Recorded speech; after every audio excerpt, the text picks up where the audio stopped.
সবাই কেমন আছেন? আমি ঢ্যাঁড়স দিয়ে সুন্দর একটা রেসিপি তৈরি করব। আমি ঢ্যাঁড়সগুলো ভালো করে ধুয়ে মুছে নিয়েছি। একেবারে শুকনো শুকনো করে মুছে নিতে হবে এইভাবে।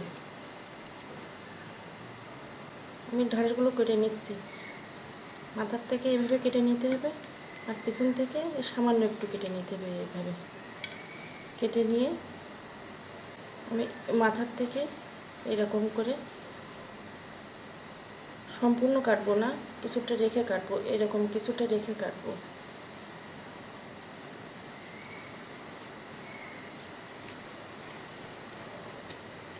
এই যে এরকম করে কাটবো সবগুলো, এরকম করে সবগুলো কেটে নেব। এতটুকু বাদ রেখে কেটে নিয়েছি। এইভাবে আমি সবগুলো কেটে নেব। ঢ্যাঁড়সগুলো আমি সব কেটে নিয়েছি।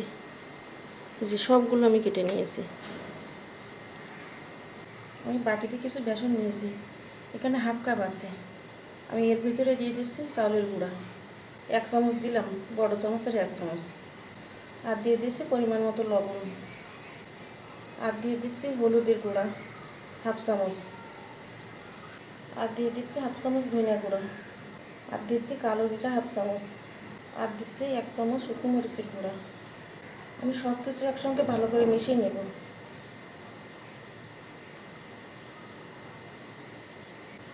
সব কিছু একসঙ্গে ভালো করে মেশানো হয়ে গেছে। এখন দিয়ে দেবো জল।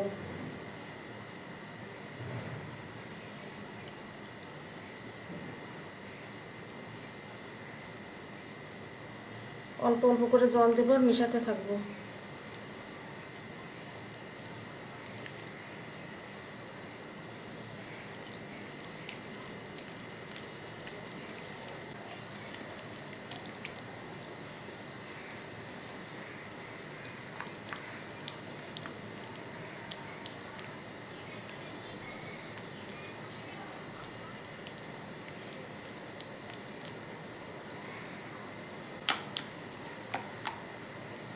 এইরকম থকথকে একটা ব্যাটার তৈরি করে নিতে হবে। এইভাবে আমি 5 মিনিট ঢেকে রাখবো। আমি চুলোয় কড়াই বসিয়ে তেল দিয়ে দিয়েছি, তেল গরম হয়ে আসছে। এখন আমি ঢ্যাঁড়সগুলো ভেজে নেব। আমি কিভাবে ভাজবো দেখাচ্ছি।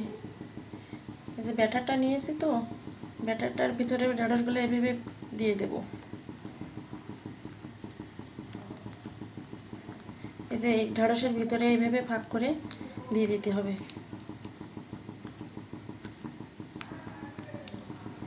এরকম করে দিতে হবে। এই এবার এইভাবে ছেড়ে দিতে হবে তেলে।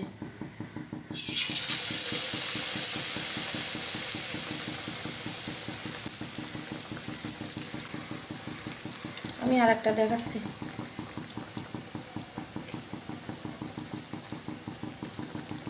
ঢ্যাঁড়সের ভিতরে এইভাবে দিতে হবে, আস্তে করে ছেড়ে দিতে হবে।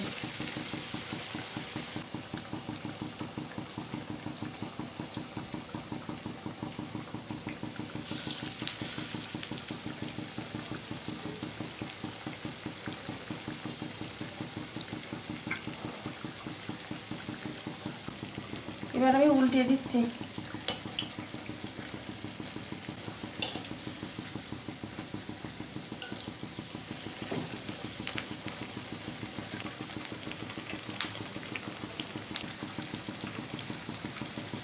ভাজা হয়ে আসছে, এখন উঠিয়ে নিচ্ছি।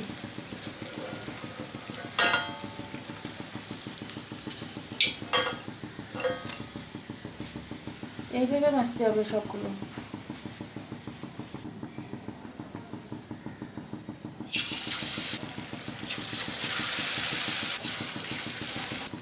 ঢ্যাঁড়সের এই চপটা খেতে কিন্তু খুবই ভালো লাগে। খুব মুচমুচে করে আমি ভেজে নেব অল্প আছে। অনেকে ঢ্যাঁড়সকে ভেন্ডি বলে।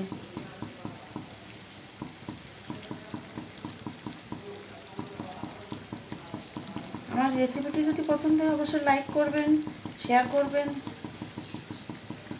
যারা এখনও সাবস্ক্রাইব করেননি অবশ্যই আমার চ্যানেলটিকে সাবস্ক্রাইব করবেন। ভাজা হয়ে আসছে, এখন আমি উঠিয়ে নিচ্ছি।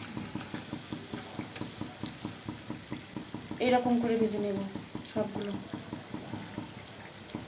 আমি উঠিয়ে নিচ্ছি।